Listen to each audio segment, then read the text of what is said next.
7 hakbang para malampasan ang depresyon. Isang pinagpalang araw po sa inyong lahat, mga kapatid. Ang depresyon ay hindi lang kalungkutan. Ito ay isang matinding bigat na sumisira sa kaluluwa, kumukuha ng kagalakan, layunin at pag-asa. Ito ay isang laban ng pag-iisip, katawan at espiritu. Pero gaano man kalalim ang pinagdadaanan mo, may paraan para maahon. Ang paglampas sa depresyon ay nangangailangan ng buong pagharap, espiritual, mental, emosyonal at pisikal. Ngayon, pag-uusapan natin ang mga prinsipyo mula sa Biblia, matatalinong ideya mula sa psikolohiya, at mga praktikal na hakbang para makalaya mula sa depresyon at maibalik ang buo at mapayapang buhay na ipinangako ng Panginoong Hesus sa John chapter 10, verse 10. Ang espiritual na pakikipaglaban sa depresyon. Una, alamin ang mga panlilinlang ng kaaway. Ang depresyon ay parang bilangguan at si Satanas ang bantay, ayon kay Pablo sa 2 Timothy chapter 2, verse 26. Ang plano ng Diablo ay ihiwalay ka sa iba o isolet ka, baluktutin ang katotohanan, at nakawin ang iyong pag-asa. Pero labanan ang depresyon gamit ang salita ng Diyos. Sabi ng Panginoon, ang magnanakaw ay dumarating lamang upang magnakaw, pumatay at manira. Ako'y dumating upang sila'y magkaroon ng buhay at magkaroon nito ng sagana. Ayon kay Apostol Santiago, kaya't pasakop kayo sa Diyos. Labanan ninyo ang Diablo at tatakas siya mula sa inyo. Pangalawa, manindigan sa mga pangako ng Diyos.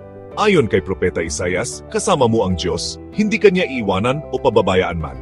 At sabi ni Propeta Jeremias, may plano siya para sa iyo, para paunlarin ka at bigyan ka ng magandang kinabukasan. Tandaan, ang kanyang pagmamahal sa iyo ay walang katapusan. Kaya, simulan ang iyong araw sa pagsasalita ng salita ng Diyos sa iyong buhay. Isulat ang mga talata sa Biblia na nagbibigay sa iyo ng lakas. Pangatlo, baguhin ang iyong isip at damdamin. Hamunin ang iyong mga negatibong pag-iisip. Lumalaki ang depresyon sa baluktot at negatibong pag-iisip, tulad ng mga salitang, wala akong kwenta, hindi na ito magbabago, walang nagmamahal o nagmamalasakit sa akin. Iniwan na ako ng pamilya ko. Iniwan na ako ng Diyos. Sa halip, palitan ang ganung mga pag-iisip ng katotohanan ng mga salitang tulad ng kamangha-mangha ang pagkakagawa sa akin. Magagawa ko ang lahat ng bagay sa pamamagitan ni Kristo na nagpapalakas sa akin. Mahal na mahal ako ng Diyos. Lubos siyang nagmamalasakit sa akin. Tukuyin ang mga negatibong pag-iisip at tanungin kung totoo ba ang mga ito. Pagkatapos ay palitan ang mga ito ng katotohanan. Sa psikolohiya, ito ay tinatawag na Cognitive Behavioral Therapy, CBT principle. Pang-apat, laging magpasalamat. Pinapalaki ng depresyon ang mga problema, pero pinapalaki ng pagpapasalamat ang kabutihan ng Diyos. Sabi ni Apostol Pablo, magpasalamat kayo sa lahat ng pagkakataon. Para magawa ito, ilista ang 3 bagay na maaari mong pasalamatan bawat araw. Panglima, isaalang-alang ang pisikal at praktikal na hakbang. Alagaan ang iyong katawan. Maaari kang mag-ehersisyo. Kapag nag-ehersisyo ka, naglalabas ka ng endorphins na natural na pampasaya ng pakiramdam. Sapat na pagtulog, pinapalala ng kakulangan sa tulog ang depresyon. Para sa nutrisyon, iwasan ang sobrang asukal at kape. Kumain ng masustansyang pagkain, prutas, gulay, omega-3s. Labanan ang pag-iisa. Ang pakikisama ay gamot. Humingi ng tulong sa isang pinagkakatiwalaang kaibigan, pastor o tagapayo. Sumali sa mga support group. Makisali o magtakda ng maliliit at kayang gawin ng mga gawain o tungkulin. Pinapahirapan ng depresyon kahit ang maliliit na bagay. Hatiin ang mga gawain. Kapag sobrang dami ng ating schedule, doon tayo nabibigatan. Pang-anim, unawain ang kapangyarihan ng layunin at paglilingkod. Una, maglingkod sa iba. Tayo'y gawa ng Diyos, nilikha kay Kristo Jesus upang gumawa ng mabubuting gawa. Tulungan, hikayatin, ipanalangin ng iba. Ang pagtuon sa iba ay nakakatulong para malampasan ang depresyon. Pangalawa, hanapin muli ang layunin ng Diyos. Madalas, dumarating ang depresyon kapag walang pakiramdam ng layunin. Tanungin ng Diyos, Panginoon, ano po ang nais ninyong gawin ko ngayon? Simulan sa maliliit na hakbang ng pagsunod.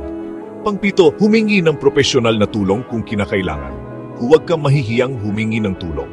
Ang therapy, gamot kung kinakailangan, at pastoral counseling ay mga kasangkapan ng Diyos. Sabi sa Kawikaan Kabanata 12, Talata 15, Ang pusong maunawain ay naghahanap ng kaalaman. Kung mayroon kang pag-iisip na magpakamatay, humingi agad ng tulong. Tumawag sa crisis hotline, sabihin sa isang pinagkakatiwalang tao o pumunta sa ospital. Kapatid, tandaan na laging may bukang liwayway pagkatapos ng gabi. Ang depresyon ay isang panahon, hindi magpakailanman. Sabi ni David, kahit ang pinakamadilim na gabi ay nagiging umaga. Huling paalala, una, hindi ka nag-iisa, kasama mo ang Diyos. Pangalawa, hindi ito magtatagal magpakailanman, may pag-asa para sa paggaling. Pangatlo, isang hakbang sa bawat pagkakataon, ang maliliit na hakbang ay gumagawa ng malaking pagbabago. Sabi ng salmista David, bakit ka nalumbay o kaluluwa ko? Bakit ka nababagabag sa loob ko? Umasa ka sa Diyos, sapagkat pupurihin ko pa rin siya, ang aking tagapagligtas at aking Diyos. Manalangin tayo. Panginoon, alisin po ninyo ang bigat sa aking puso. Baguhin ang aking isip, palakasin ang aking katawan, at ibalik ang aking kagalakan. Tulungan po ninyo akong humakbang ngayon. Sa pangalan ni Jesus, Amen. Pagpalain kayong lahat ng Diyos. Mag-comment, like, follow, at mag-subscribe para sa susunod na video. Paano mapagtatagumpayan ang addiction?